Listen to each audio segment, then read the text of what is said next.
Mickey, there's always a time. Talk about the, calling it quits right now and the reason to step away right now. Rick, I actually started thinking about it maybe when there was the coaching transition between Holly and Kelly. And then I thought about it, and knowing Kelly from her playing days, and I thought I'd do it for a few more years to give her a chance to get her feet on the floor solid. And so I decided to do it. So then this July I started thinking about it. And I told the Ball Network that I'd been thinking about it, and they said, don't tell us now, wait and until we get closer to the season. And then in October I was diagnosed with prostate cancer. And that kind of sealed the deal, because I knew I was going to have surgery in January and miss some games. I missed 2 games last year because of COVID, and 3 games this year. And I've always been the type person that if I couldn't do them all, I don't want to do any, because I never really liked somebody having to do my job for me. Mickey, when athletes step away, they say they're not necessarily going to miss all the wins and losses, but the relationships and the people they've met along the way. I would imagine that's the same for you. Oh yeah, and it's it's coaches, particularly Pat, and Holly, and Kelly, assistant coaches, the administration here back when the athletic departments were split, Joan Cronin and her staff, and then all the players. And then all the fans too, because one thing I always tried to do was to be cordial with the fans, like SEC tournament when they just dominated the attendance at SEC tournaments.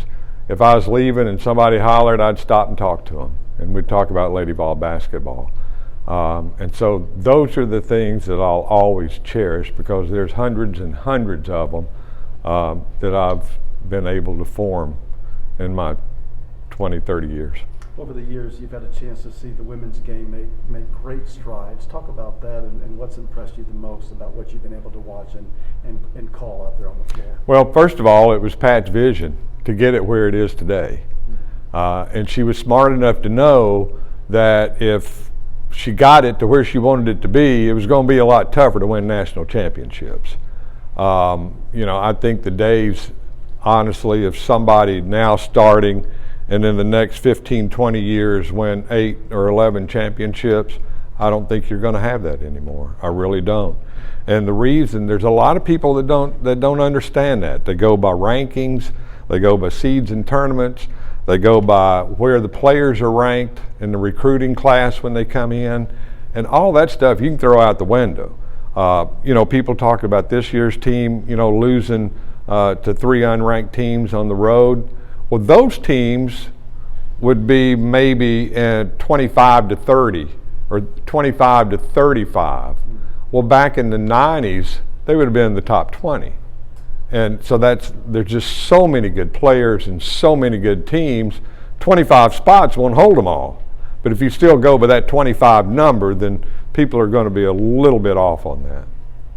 Mickey, do you have a sense for your listeners and the connection they feel to you, and how much do you appreciate that?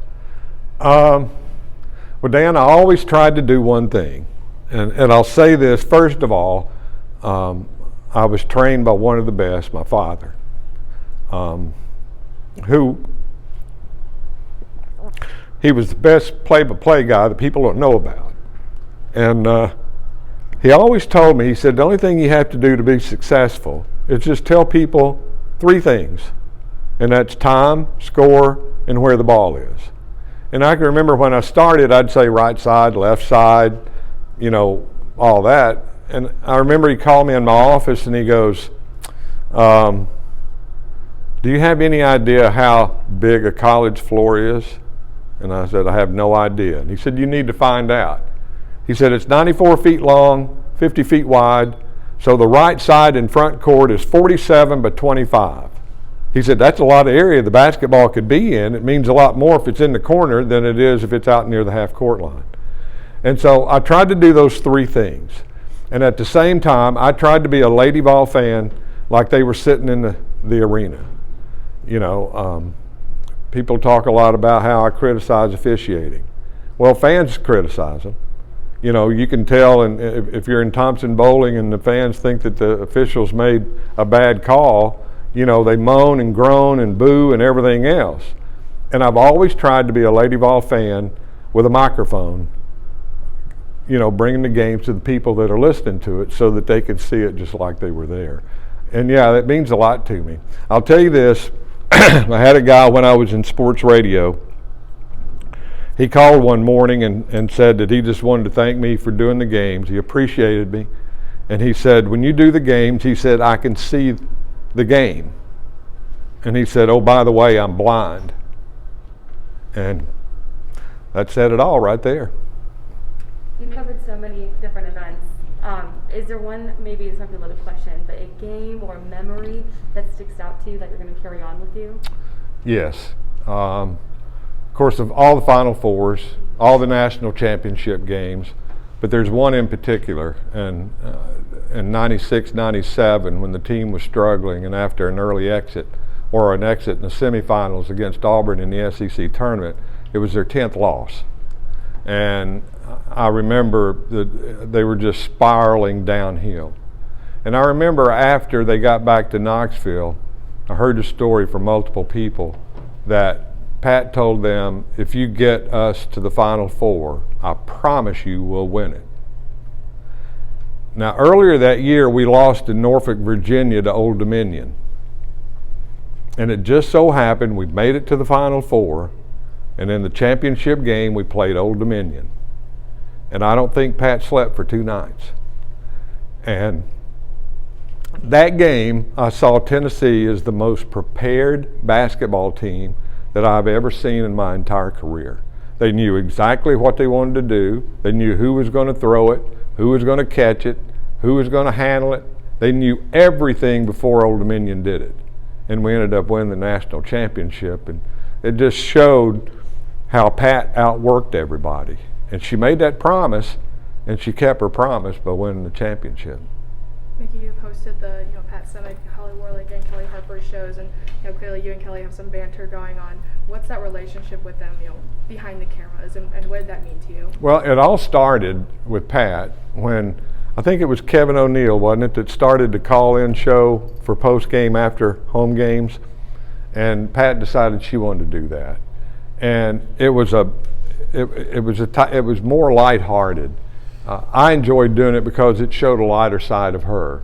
She had a great sense of humor, and she loved to gig me. And I remember there was one time there was a lady that called up in the Northeast somewhere, and she said, I really enjoy listening to you, and blah, blah this and blah, blah that.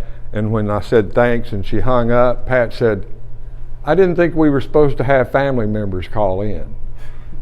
Just stuff like that. So it kind of was a banter back and forth. A lot of times she'd say, you stick with the radio, I'll do the coaching, and things like that. Well, Holly was the same way. Holly and I were friends. Holly was just going through a little tougher time. She wasn't in as good of a mood as a lot of times what Pat was. And then Kelly, it basically started from the day she arrived and held her press conference. I was across the street, and she comes in and sees me, and she comes over and gives me a hug, and she said, I knew you'd still be here. And it's just how, when you form friendships and not just working relationships with incredible women like that, it can't help but come across whenever we're doing shows and stuff. And then you did make this decision before the season started. What did it mean to have that last season with full capacity arenas, to feel that atmosphere one more time? Well, I'll tell you, and I mean this in all sincerity, if I had been able to look in a crystal ball and see how this season played out and how much Kelly's had to put up with all the injuries and stuff like that, I might have done it another year just to make it easier for her. But I didn't know, and I wanted to do it at the beginning of the year instead of just all of a sudden telling the Vol Network that I was finished. And it means a lot, but I didn't want it to be a season about me. And so I asked the Vol Network, they knew in October, and I asked them not to say anything about it or release it because I didn't want a farewell tour and all that stuff. because most of the bands and everything that do farewell tours, they do more than one. And so that's why we decided to wait until this week to release it to everybody. Mickey, do you have a favorite Pat Summitt story from your time knowing her? I can remember the time I got to stare. You know, when I first started, Mickey DeMoss was an assistant coach. From the very beginning, she called me by my last name, Dearstone, because she got tired on the bus or on the plane by yelling Mickey, and me and DeMoss answer at the same time. So she called me Dearstone. So I came in the arena one day for practice, and she was there at the table. I walked up, and she said, "What's going on, Dearstone?" And I said, "Not much, Summitt. How are you?" And she just paused, and she just looked at me like that. And I said, "Sorry, it won't happen again." And that's the one and only time I called her by her last name. I just thought it'd be funny since she called me by her last name, but she didn't see the humor in it. But there's too many stories to go into. A lot of them are stories about her taking time to talk to people that she didn't know. And it's, you know, it just goes back to show that the type person she was. What do you think it'll be like, you know, right before that LSU game when you're honored in front of everybody? I'll be a basket case. It's going to be tough. I mean, I'm 68 years old, and I'm losing something that I've done half of my life, almost.